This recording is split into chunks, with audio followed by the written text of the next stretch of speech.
This is a production of KMmedia.pro.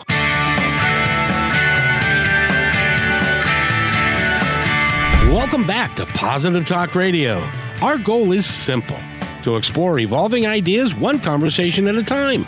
So come on over into our world. I know you'll like it, because on today's show, this is why we live in the Great Northwest. When we have days like this, the clouds are gone, it's nice and warm, the air is clear.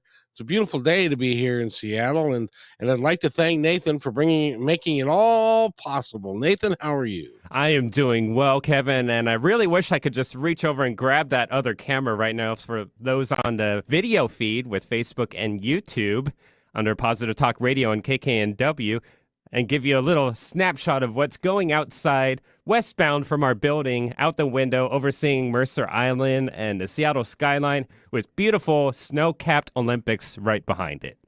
It is, I have to tell you, whenever we go to the studio, which is located in Factoria on the 5th floor of a beautiful building, everybody falls in love with the view. Everybody does. And today is the epitome of that view, I must say. Yeah, indeed. Well, it's either that or an evening when there's a sunset with like popcorn type clouds and you see like little orange specks in the sky under like dark blue skies. That's another really good one too. Oh yeah. Well, now sometimes I've been there when we've had either a great big hawk or a bald eagle fly by. Ooh. And my last probably good memory of seeing over Seattle too. I don't know why we're talking about this. We're talking about something much better later in the show. Yes, one time I was looking over Seattle, and it was a kind of a cloudy day, but there was just a little opening in the clouds right above Seattle. So you can see like those heavenly rays as they come through the clouds onto the earth right over Seattle. So it's like Seattle had its own spotlight right over it. Oh, that's really cool. And Seattle deserves to have that.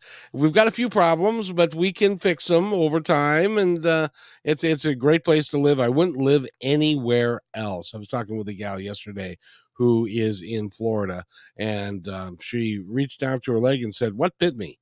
And so she's like, just like, the things are here and they bite you and all that kind of, and so I'm very happy to live in the Great Northwest, where we don't have alligators and snakes and all that kind of good stuff. We could be living in Florida or Australia at that point. Yeah, exactly. I would not want to go there. And but today we've got a great show for you, and we are going to dissect Nathan and talk about sex. No, I'm kidding. No, I'm not. Yes, I am. No, I'm not. We're Amy Culler is with us, and she is a certified therapist, and she's an intimacy coach, and she works with couples and people to try and help them. You know, I was thinking about this before we began, Amy, and it's like this is one of those topics that it's on everybody's mind, but nobody wants to talk about it.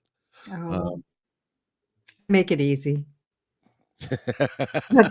That's my job, is I make it easy and not scary so that people can talk about it easily. And we don't talk about it because it's private. It is, but well, unless you turn on the TV and you've got all kinds of ED ads and all these other things that are out there today, and it really is it changes. Years ago, when I was younger, you never had those kind of commercials about dysfunction and sexuality and all that kind of stuff. But I'm glad that we're opening up to it now, because I think it's a really important topic for couples to be able to discuss, certainly with one another, but sometimes it doesn't quite work that way, does it? Right. And also I wrote down, because you said ED ads, so we should talk about that. Why are there all these ED ads, and what really is the problem? Well, according to them, all you need to do is take a pill and you're going to be just fine. But actually, what I say, just sharing, because I have a lot of sayings. One of them is pills, pumps, and injections are not a cure for a lack of intimacy, skills, or experience. That's a good And saying right there. and it's true. And the other thing that I say that I want people with, ED specifically, which is why I am me, to know is that it doesn't take an erection to be a great lover. And I can prove it in one word: lesbians. Yes, indeed. Well, Uh-huh.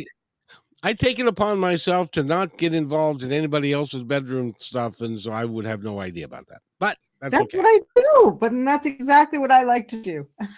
I know, I know. And you're located in north of us in Vancouver, aren't you? I'm located in Vancouver, but I work with clients all over the world. Yes. I have clients in the United Arab Emirates, which is fascinating because they don't even allow therapists there. They don't And even allow Canada, sex there. What do you? actually, they do. They're very intimate with their partners. It's very relational. Oh That's the no. difference, is that it's very, very relational. Well, and we should talk about that a little bit because you know Lovely. a lot of Yeah. us are in relationships that are not really particularly relational. Mhm. Right. And I found it difficult to find support as a and when I was in a relationship looking for support, I found it difficult to find support because I even found the people that I was going to for relationship support telling me to look outside my relationship or to open my relationship or that I should leave my relationship. And if that was what I wanted, I would have been there looking for support. Well, and I love your approach because I Mhm. don't know if people know this, but one of the most important, I'm not even sure you know this, Amy, but one of the most important days of the United States calendar happened yesterday, second only to today, which is also a very important day. You know what it is? No. No. It's the NFL draft. Oh, that brings me to one of the great questions we gotta bring up today. That's hysterical. That's awesome. I should know this. It's when they pick Well, their husbands. Exactly. When your husband disappears into his man cave for several hours, and you hear him in there going, "Oh God, I can't believe they picked that guy," and or whatever. And this is a very, especially if you live in Seattle, the Seattle Oh, Seahawks funny. have got some great picks this year, and they picked a couple of really cool dudes yesterday, and they've got more to do today, and stuff. So this is a preface for all of the fall and the teamwork that goes into um, putting together an NFL team. And you like to talk in terms of sports metaphors as far as your intimacy coaching, don't you? I do. I coach couples in like intimacy teams. So we get into a relationship, an intimate relationship, and then we stop practicing love. So what I say is you're going to learn to love and be loved by practicing being lovers together. I just want And to say really quick, if you want a good sport, and it's questionable to some people if it's a sport or not, but to relate intimacy with, go with pool or billiards. Billiards. Yes, there's a lot of references you can use with that. And it's that's coming Golf. from a Golf pool is player my himself. ah, Oh, really? Give us a reference. Give us one. There's names for stuff in billiards which relate to certain things. well, Oh. let's see. There's a stick, and there's a ball, and there is a what do they Oh. call it? A pocket, Yes. Oh, a pocket. And you and got to dunk it? that's where the stick hits the ball into another ball and hits it into the pocket. Right, that would be the mechanics. That would be great mechanics. What's different though about I love all of those. People even send me those about golf and all kinds of sports. So I'll bet they great. do. But what I literally see is as a relationship, you're trying to get to the love you man stage. The what? You get into the love you man stage. I So in a love you, relationship, man. love you man. So it's picture a team, picture the Seahawks. Even after I don't know them. So even after a bad game, I'm sure they've had them. Oh, And they got spanked. Even after that, they're leaving the field and they're still going, love you, man. They're not, they hit a foul. They don't go, oh, that's it. Oh my God, my team is never going to want to see me again. They're going to have to, we're going to break up. They don't do that. They have that security. They know, they trust. Even when they make a foul, even when they have a loss, they're still part of the team. Your teammates are still there with them. That's the love you man stage. Exactly. And that is, one of the things that I have talked about before, which I really would hope that we as a society get to. Have you gone to a football game? Have I been to a football game? Yes. Yes, I mostly watch the audience though. I'm not. Well, see, that's what I'm focusing on, because in Seattle, we have a stadium and it seats like 62,000 people. And everybody gets dressed up and they put on makeup and they put on clothes and they are all together in this stadium. And there's 62,000 strong that are cheering for their Seahawks. And they are kind to each other. They're generally polite unless they've had too much beer. And they work together. And then when the Seahawks score, they all stand up and cheer and high five and hug each other, and then the game ends and they go into the parking lots and they are what they were before they went into the game, which is ruthless and trying to get out of there, and they're not nice to each other anymore. Oh, that's interesting. It's really interesting. So even for that moment that they were all on the same side, they were on the same page, they all felt like they were in it together, they're a family. And then they leave there and they face the outside world. But for at least that moment, they had that feeling. I keep hoping that we can take that moment and morph it into a way of being for all of us, to recognize that we're all together in this, we're all one, and we all deserve to be kind to each other and to take care of each other. And I can't think of a better way to do that. And have you heard the expression? I'm sure you have. Love starts at home. I think that's beautiful. Home base, baby. That's what I call it. Home base. That's why I literally love what I do, because I help people practice love. And that's literally what I say, in the space of their own home. That's also why I love being able to do this on the internet, because before they used to have to come to my office, then they were practicing it not at home. They were coming to my office and then they needed a tune-up. So they'd come back to my office. Now, even if they need a tune-up, they're doing it in their own home. So it changes the feeling in their home. They're not then going home, just like you said. They're not going back to the parking lot, back to the way they were before. Since they're practicing it in their home, it affects not only them, but their kids. And you know what I call kids? Your fans, because I coach like a team. So if you're a couple and you're a team, your kids are your fans. I couldn't agree more. Yeah, they see if you're winning or losing, but they don't really see the stuff that goes on behind the curtain. Well, they don't. Well, actually, you'll get a lot of, "Oh, Dad, stop it! That's just gross." If but the kids, they don't get it. But in any event, I would like to open up the phone lines today. You've been on the show before, and you are delightful, and you're very plain spoken, and you really can provide some encouragement, some hope, and some help to people who need it.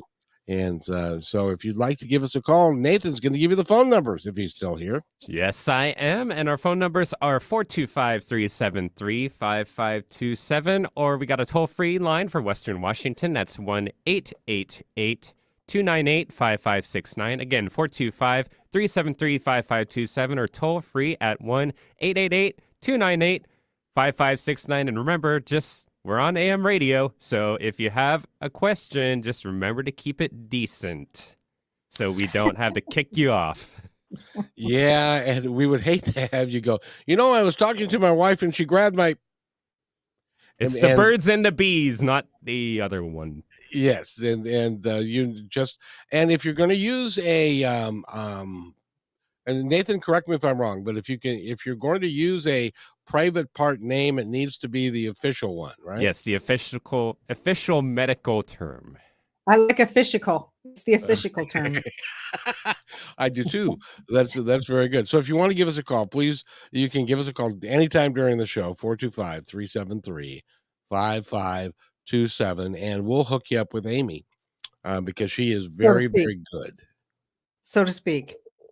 Well, so to speak, yeah. Metaphorically, we'll have you talk to her about some of the issues that you have. Now, I did have some questions for you though. Answer me. Question me. I would love to. Um, and I've always wondered about this because you get into a relationship and then you're engaged and everybody's excited, and then you get married and you have a wonderful wedding day, and then you set up your house, and that's exciting, and you put everything together, and then you may have a kid or two, and you grow a little bit older, and um at one point in time, some of us stop having sex at all.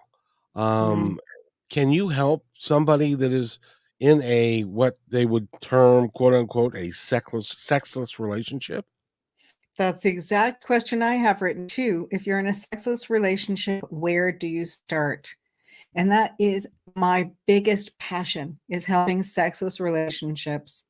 Because I will share this, that even people who have sex regularly will sometimes feel like they're in a sexless relationship.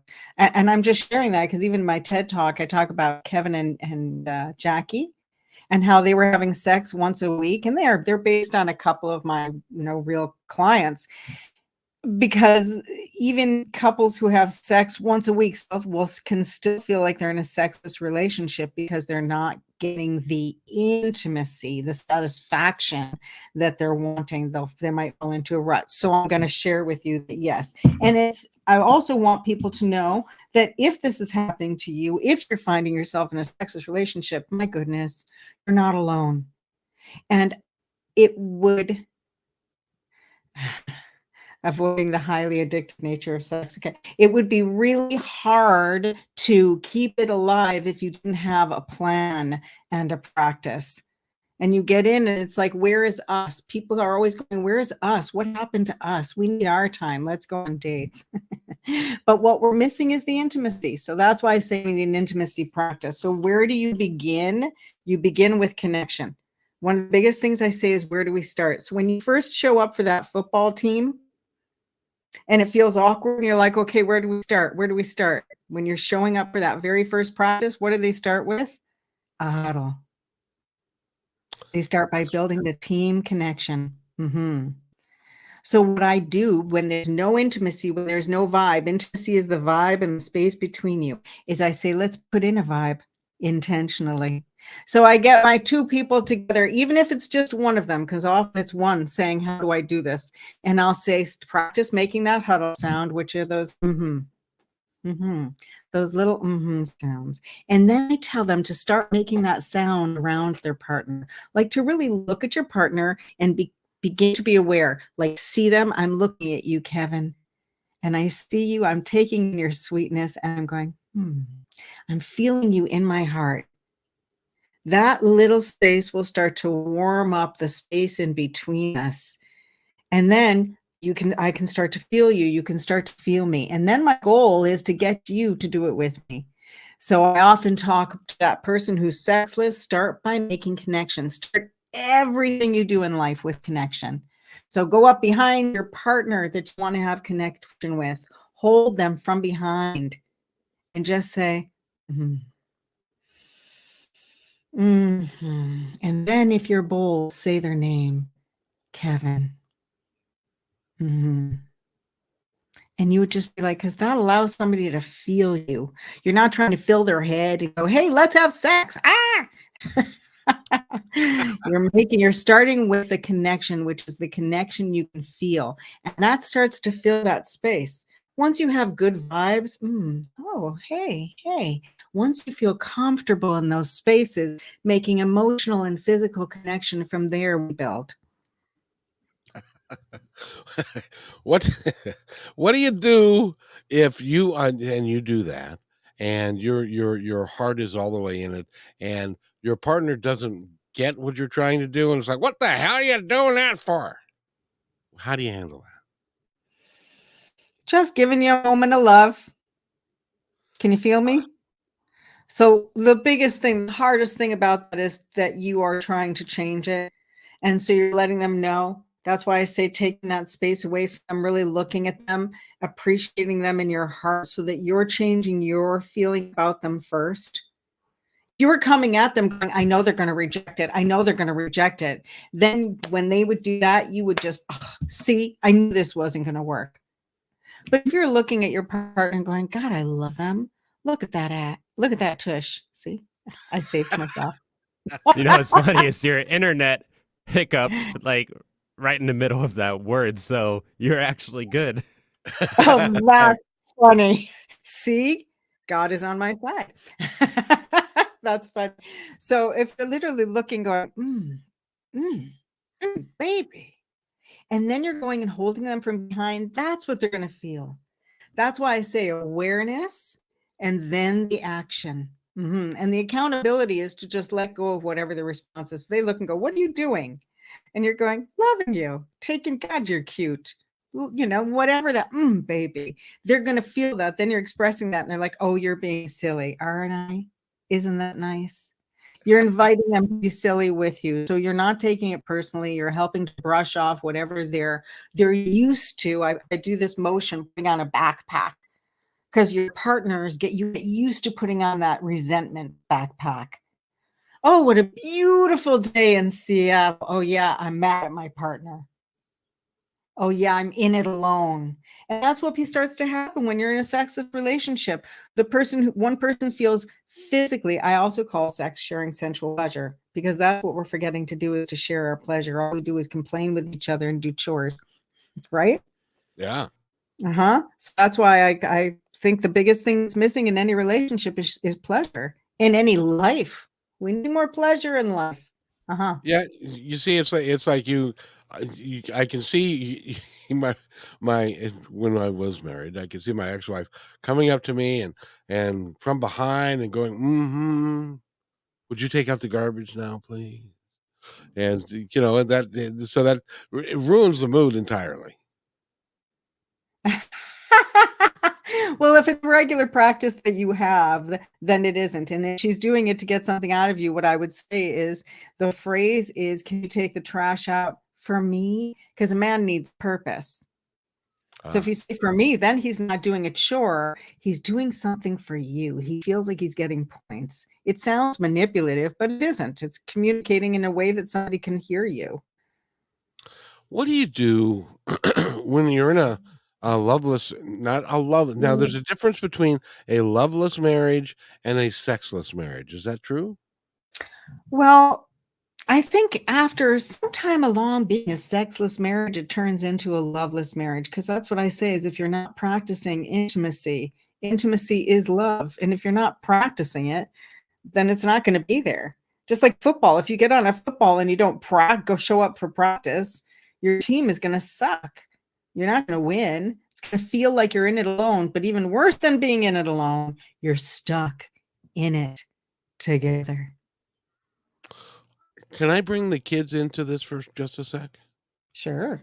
And that is that if you are displaying a lack of affection towards your spouse, and there isn't nobody's saying I love you, nobody's saying I care for you, that translates into the kid's psyche, because they don't feel like there's love in their house. Does that make sense? Yeah. Yeah, absolutely.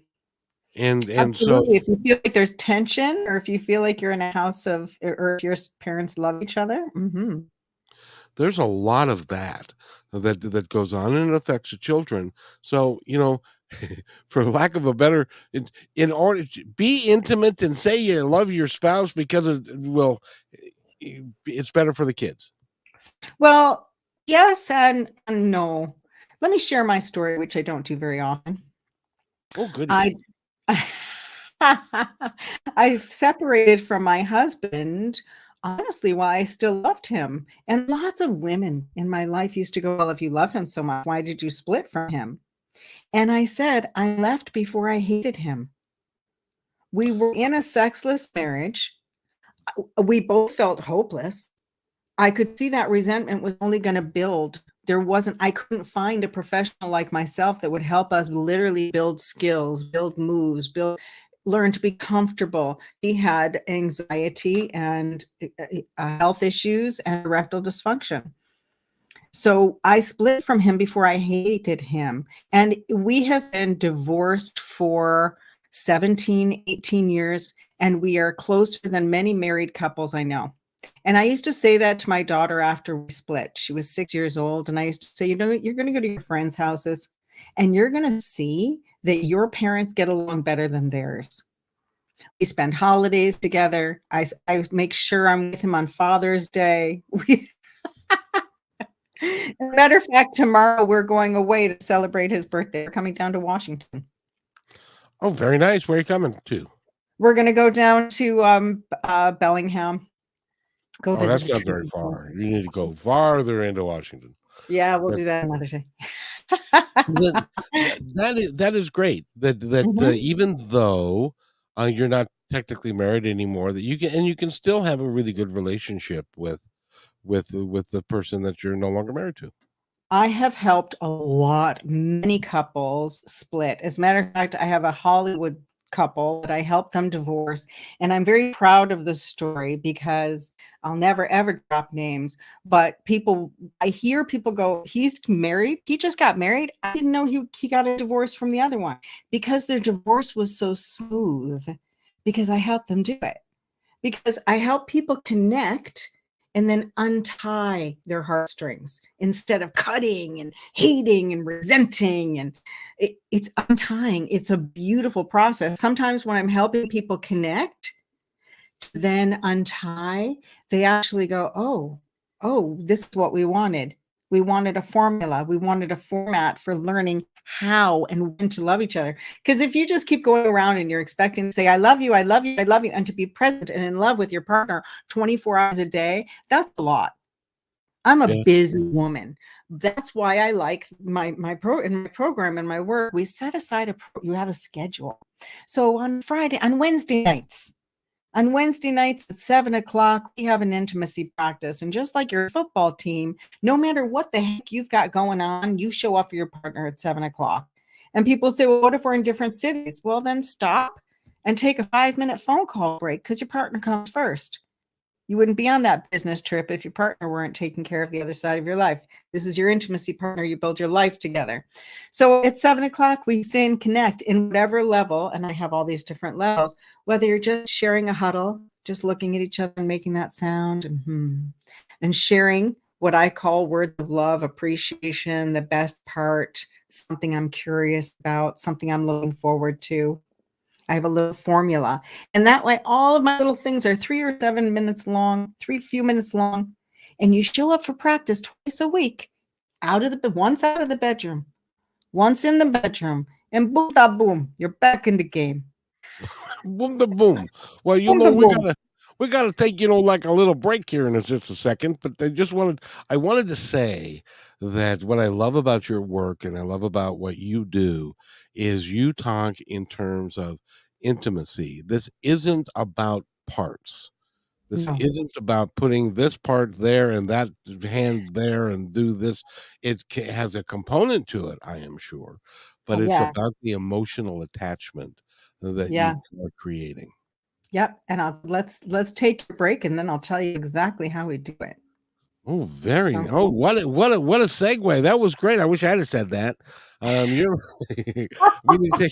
We need to take a break, but you're listening to Positive Talk Radio on KKNW. And remember, at 3:00 this afternoon, we'll be on Kixie with another episode.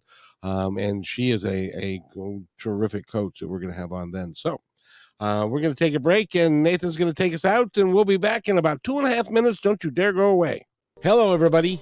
If I could have your attention, please, I have an important announcement to make just for you. As you may know, PTR is heard and seen on radio, KKNW, and now Kixie.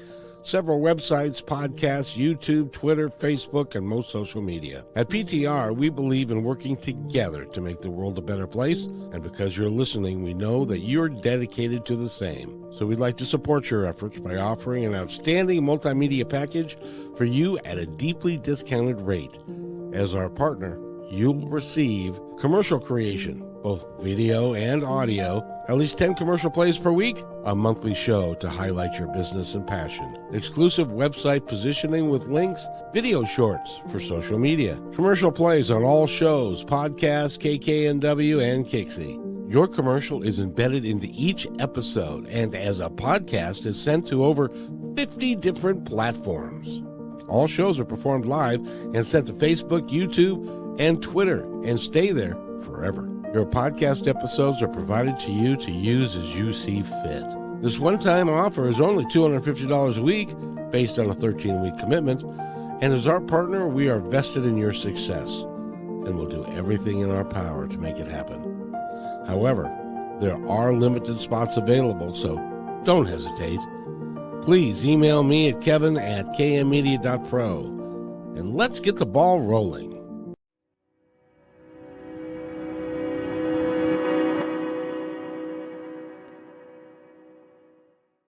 When you want to say more than words communicate, you can with flowers. Your custom boutique floral studio in Bothell, Washington is anaturaldesign.com, connecting you to nature through the language of flowers. Where your people are is where our flowers are beautiful. Your success is our goal. anaturaldesign.com at your fingertips today.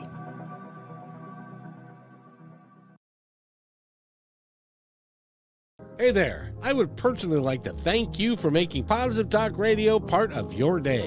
Whether you like podcasts or the radio show, we're glad to have you along. I'd love to hear from you with thoughts about the show and ways that we can make it even better. You are the reason we do these shows, because the more people we can touch, the better we can make the planet and our time here just magnificent. Please contact me, Kevin, at kmmedia.pro with any thoughts, comments, or suggestions, and thank you for being in my dream.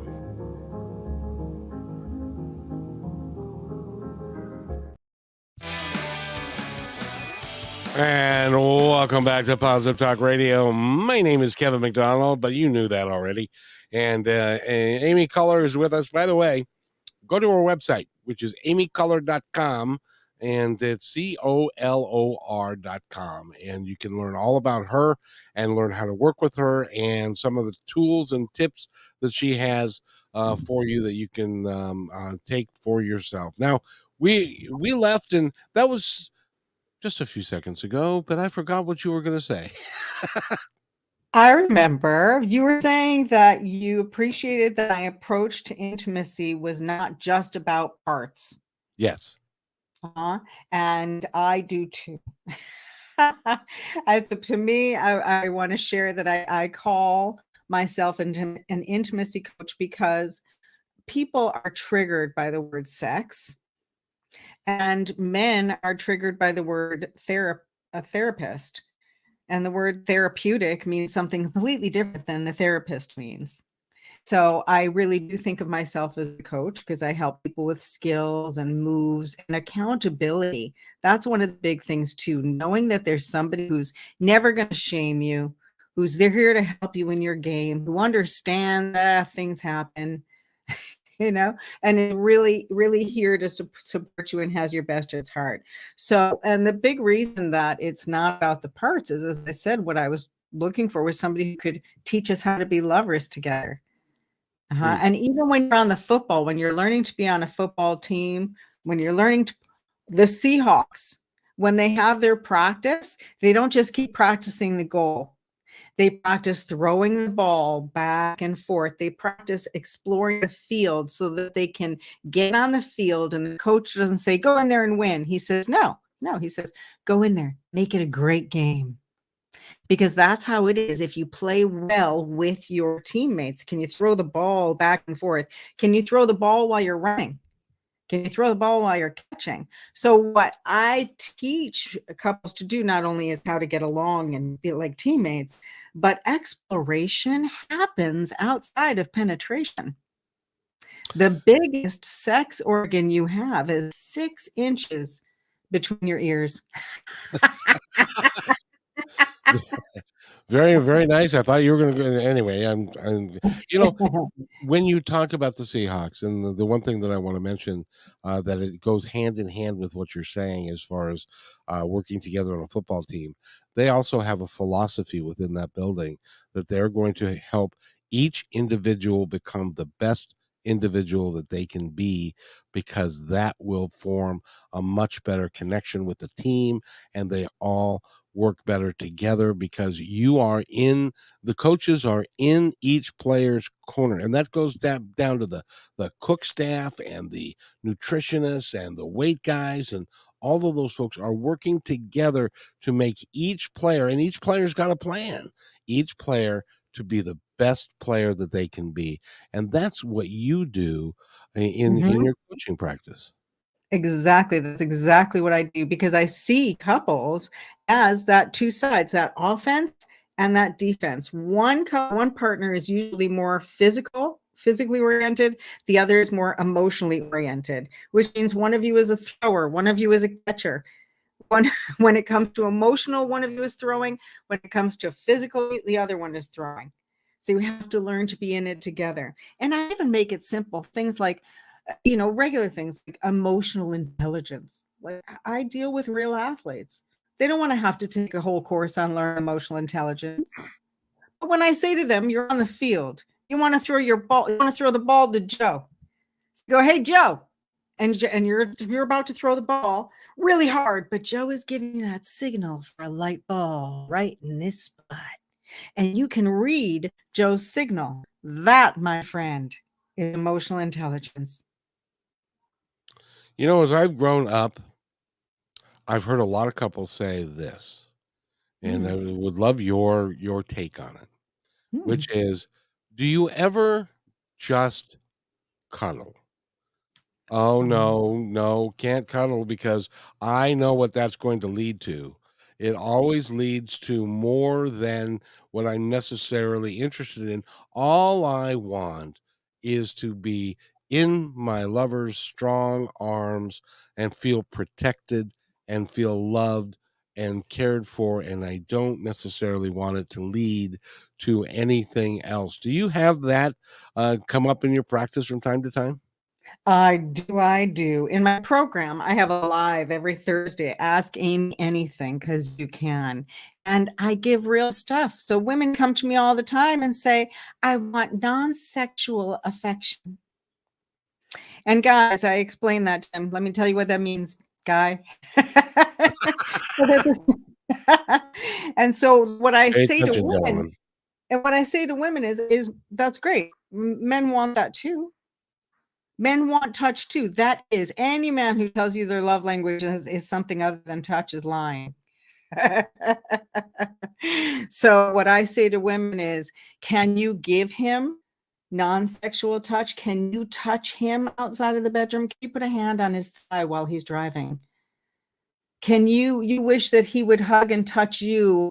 Can you just lean over and hold him while he's watching his football game? Does it have to be about you or at that time?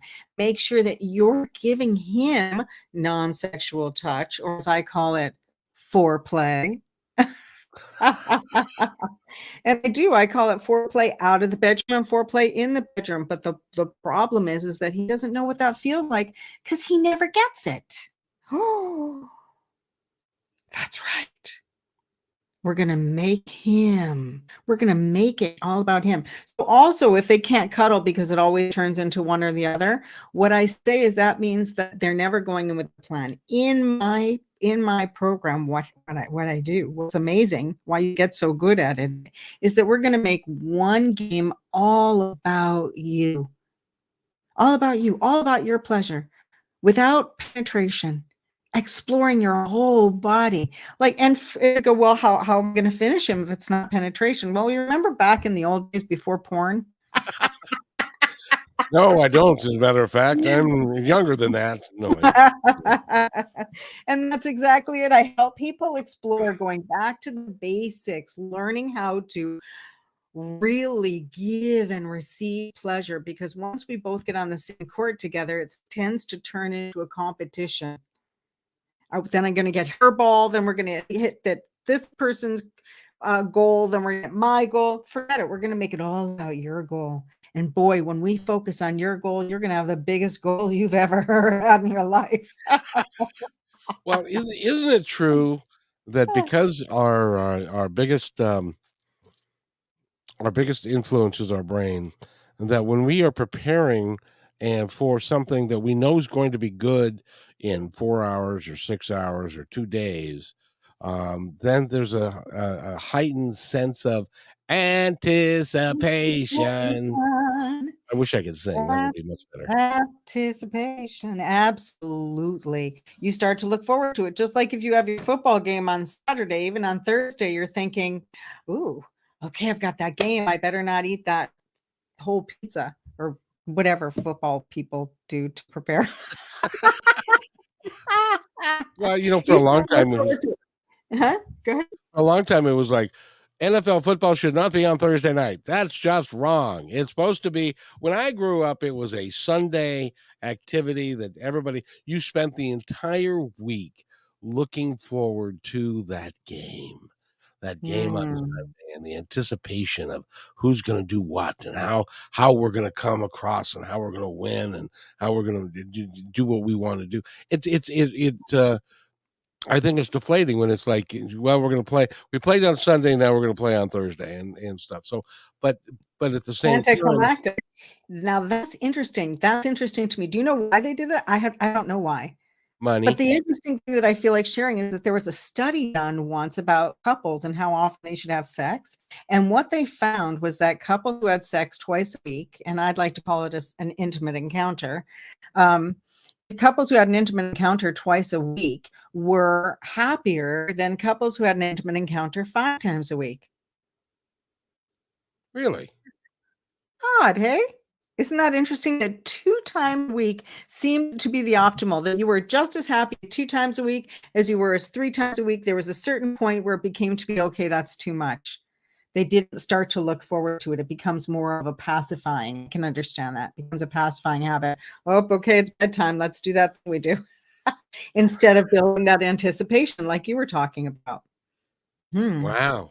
That's really interesting that would come across. Another question that I have for you. And by the way, we've got about 15 minutes left in the show. And don't be shy. You can give us a call at 425-373-5527. Nathan will take your call. He's very gentle. He'll give you a mental hug, and then you can come and talk to Amy about whatever it is that you'd like to talk about. But we're running out of time, so you better hurry. I'd like to talk. Oh yeah, the highly addictive nature of sex. Yeah, so the highly addictive nature of sex. I'm going to talk about that. When you're in a relationship, what happens to the addictive nature of sex is like, oh my God, it's here all the time. So you get used to it being there all the time. It's like living with your heroin dealer. Just kidding. I wouldn't know. But so what happens is, to that addictive nature, is then the chemistry starts to wear off, and there really is a chemistry to it. And chemistry starts to rebuild itself when you have that anticipation, and when you have that growth together, and when you have a coach in your corner like me, who's literally saying, okay, and this week I want you to explore, non-sexual touch by doing this, hair pulling 101, this week explore kissing. That helps you go, ooh. So those little things that you're in together and being vulnerable together, that builds the chemical connection. How do you help somebody or a couple? They've been together for 10 years, say, and they are having sex on a regular basis. But it's like, have you ever noticed that people eat food the same way when they put it on their plate? They'll put the food, they'll put the vegetables on and the potatoes and the meat, and then they will eat it the same way. They'll have some vegetables, and then they'll have maybe the mashed potatoes, and then they'll have, save the steak for last or whatever. How do you break people out of the pattern of having a a routine in their sex life that causes it to be, well, okay, here he's going to put this hand there, and then she's going to put that, and to break them free from that stereotype of always doing the same thing the same way, which even if you like chocolate sundaes, if you have them every day, you're going to get tired of them. Mm-hmm. Mm-hmm. Mm-hmm. And you know that I know what that routine is, that 3-step routine. He does that to her, then she does that to him, then they do that, and then they're done. That's most people's routine. And people go, how did you know? And it's like, I've been in your bedrooms. So what I talk about is I talk about your sex life in terms of pizza. And that sometimes that's your comfort zone, and your comfort zone is okay. And then what happens is that when you get in a relationship, you love each other. One partner loves pepperoni pizza. Oh, you know him. And she loves pineapple pizza, but they love each other. So they get a mushroom pizza. And then it's years later and they're still eating mushroom pizza. So how do you break out of that is exactly this. You're gonna love this. We go to your pizza joint 1 week. That's why I break it up. So one encounter is all about you, so that you get to order your pepperoni just the way you like it. And I am going to love watching you get your pepperoni pizza. And ooh, you're going to get exactly the way you want it. I'm going to give it to you. You want pepperoni with jalapenos? Okay. He'll have a large pepperoni with jalapenos. He's going to love it. And I'm going to have peas because I'm watching you. I'm delivering your pizza. The next intimate encounter next Saturday, we're looking forward to it because it's all about me. And I'm going to get my pineapple pizza. Half pepperoni, half Hawaiian.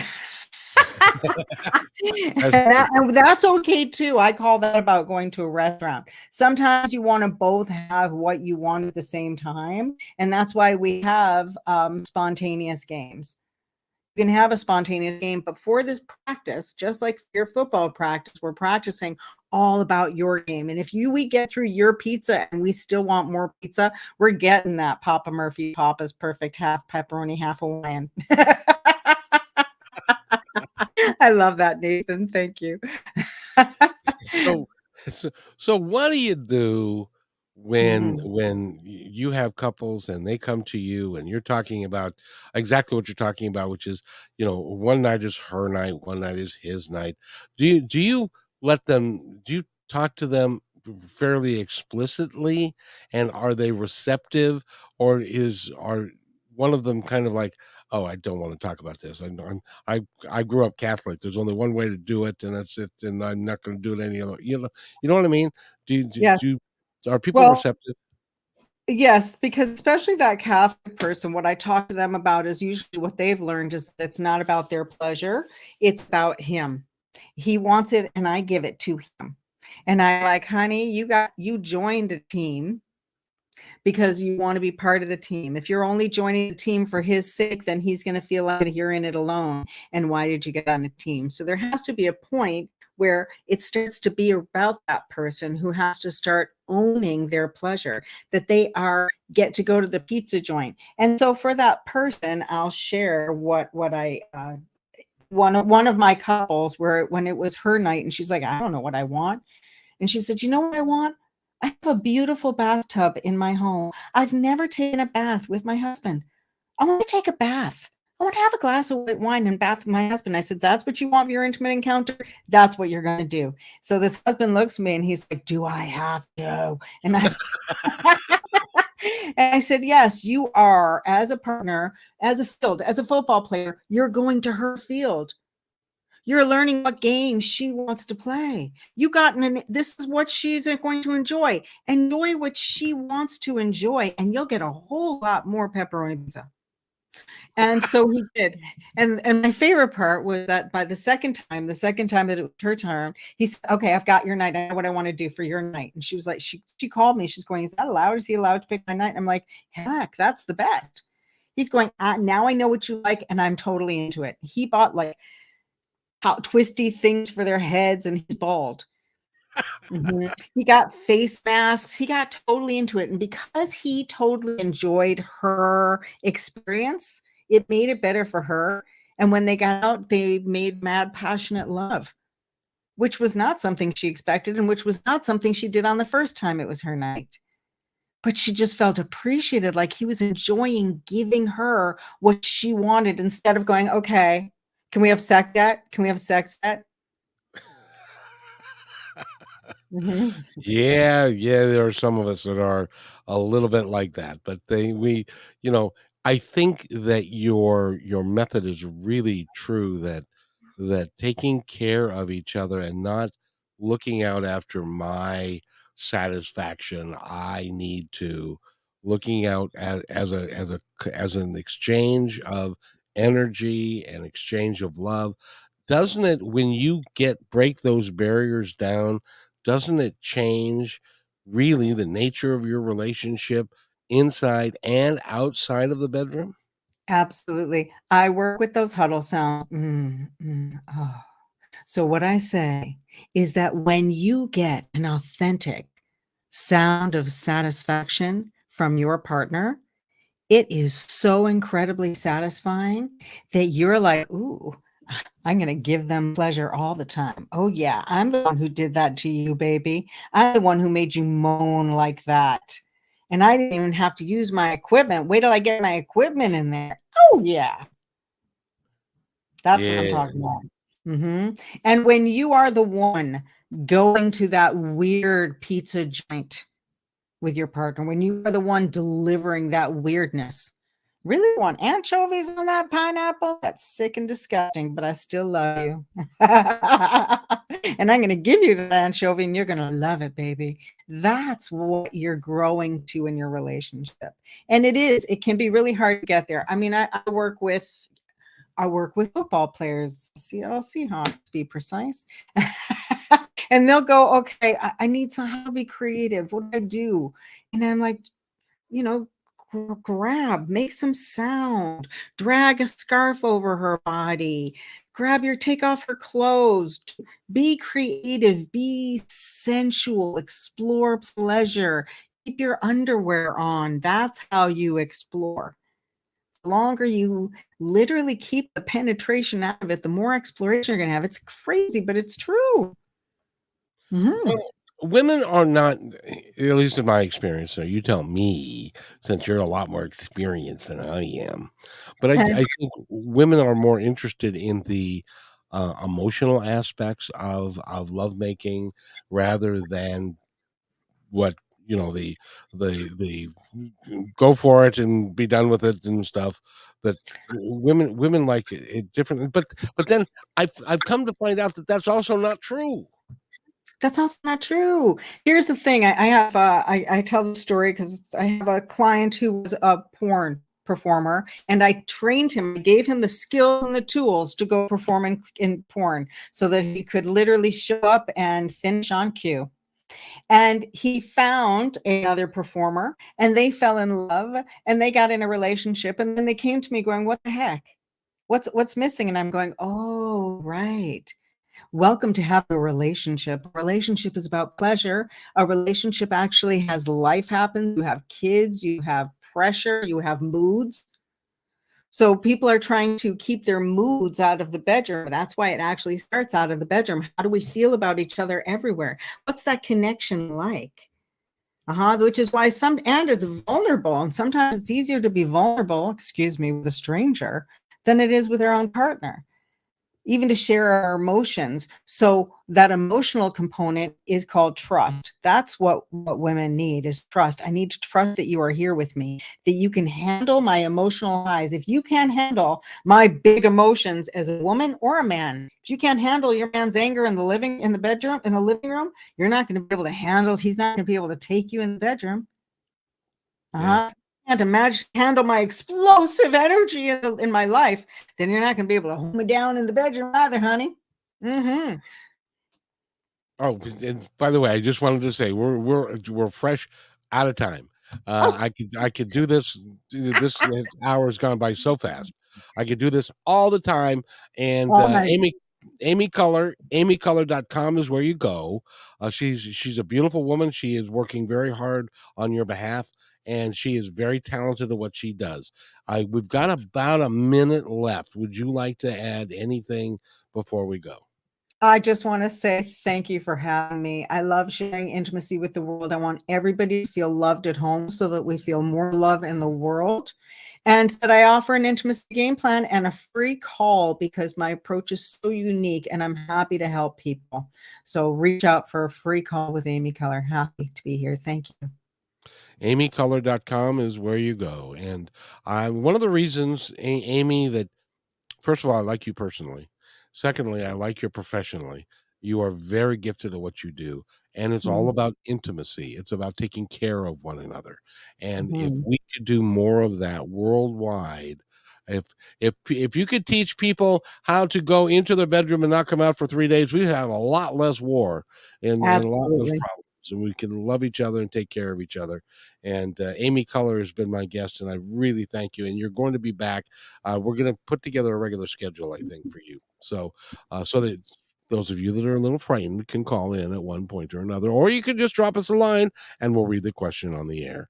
I'd like to thank everybody for being here. We will be back at 3:00 on Kixie. And by the way, take care of one another because each other's all we've got. We'll see you at 3.